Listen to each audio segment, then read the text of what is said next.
ఈరోజు చేసిన పుణ్యం నాటిన మొక్క ఊరికే పోదు అంటున్నారు.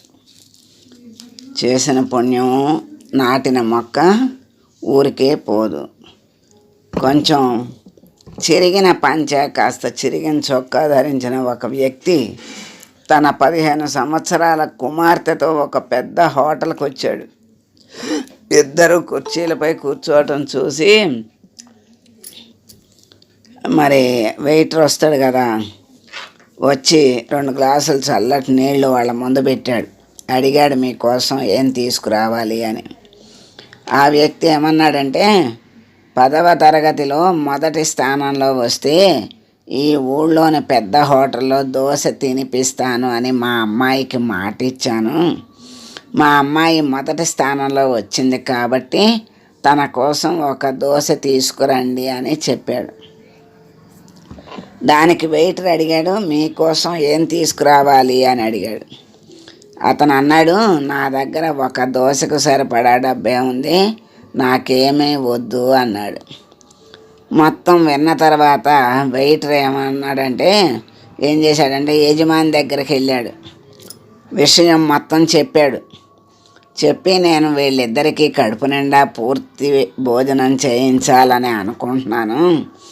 ఇప్పుడు నా దగ్గర డబ్బు లేదు కాబట్టి మీరు వారి బిల్లు మొత్తాన్ని నా జీతం నుండి తీసేయచ్చు అని వెయిటరు యజమానికి చెప్పాడు. అప్పుడు యజమాని ఏమన్నాడంటే, ఈరోజు మనం హోటల్ తరపున తను ఫస్ట్ వచ్చినందుకు వాళ్ళకి పార్టీ ఇద్దామన్నాడు. అది విని వెయిటర్ చాలా ఆనందపడ్డాడు. హోటల్ వాళ్ళు ఒక టేబుల్ను చక్కగా అలంకరించారు. ఎవరైతే హోటల్లో ఉన్నారో వాళ్ళందరితో ఆ అమ్మాయి విజయాన్ని చాలా అద్భుతంగా జరుపుకున్నారు.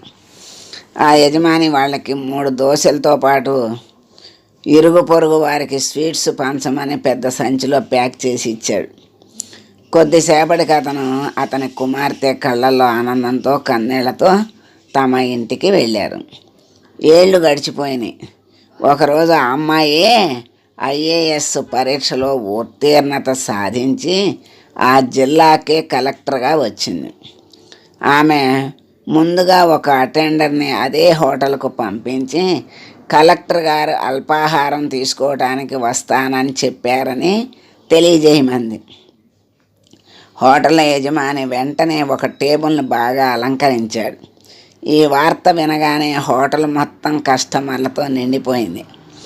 అదే అమ్మాయి కలెక్టర్ అయ్యి తన తల్లిదండ్రులతో నవ్వుతూ హోటల్ వద్దకు వచ్చింది. అందరూ ఆమె గౌరవార్థం నిలబడ్డారు. హోటల్ యజమాని ఆమెకు ఒక పూల గుత్తిని సమర్పించి ఆర్డర్ కోసం అభ్యర్థించారు. ముందుకు వెళుతున్నప్పుడు ఆమె ఇలా చెప్పింది, మీరిద్దరూ నన్ను గుర్తించలేకపోవచ్చు. కొన్నేళ్ల క్రిందట ఎవరి తండ్రికి అయితే మరొక దోశ తినడానికి డబ్బు లేదో నేను ఆ అమ్మాయినే. అప్పుడు మీరిద్దరూ మానవత్వానికి నిజమైన ఉదాహరణగా నిలిచారు. నేను పాస్ అయినందుకు ఒక అద్భుతమైన పార్టీని ఇచ్చి మాకే కాకుండా మా పొరుగు వారికి కూడా ఇవ్వమని స్వీట్లు ప్యాక్ చేసి ఇచ్చారు.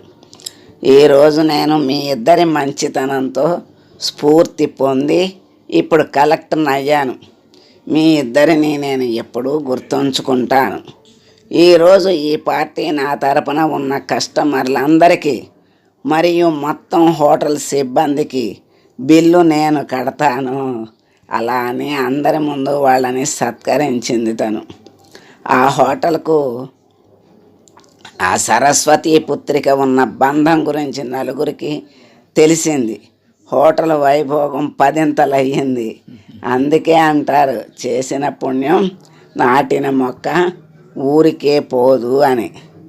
ఈ సరస్వతి పుత్రిక కూడా పేదరికంలో ఉండి తన చదువు సంధ్యలతో సంస్కార గుణంతో పేదరికాన్ని జయించటమే కాక ప్రజల అందరి మన్నన పొందగలిగింది. అందుకే అంటారు, కృషి ఉంటే మనుషులు ఋషులవుతారు, మహాపురుషులవుతారు. అందుకు నిలవెత్తు దర్శనం ఈ నిరుపేద పుత్రిక. అందుకే మనుషులను మనీతో కాకుండా మనసుతో చూడాలి. అప్పుడే మన విలువ మరింత పెరుగుతుంది. సర్వం శ్రీకృష్ణార్పణమస్తు. సర్వే జనా సుఖినో భవంతు. లోకా సమస్తా సుఖినో భవంతు. సమస్త సన్మంగళాని భవంతు. ఓం శాంతి శాంతి శాంతి.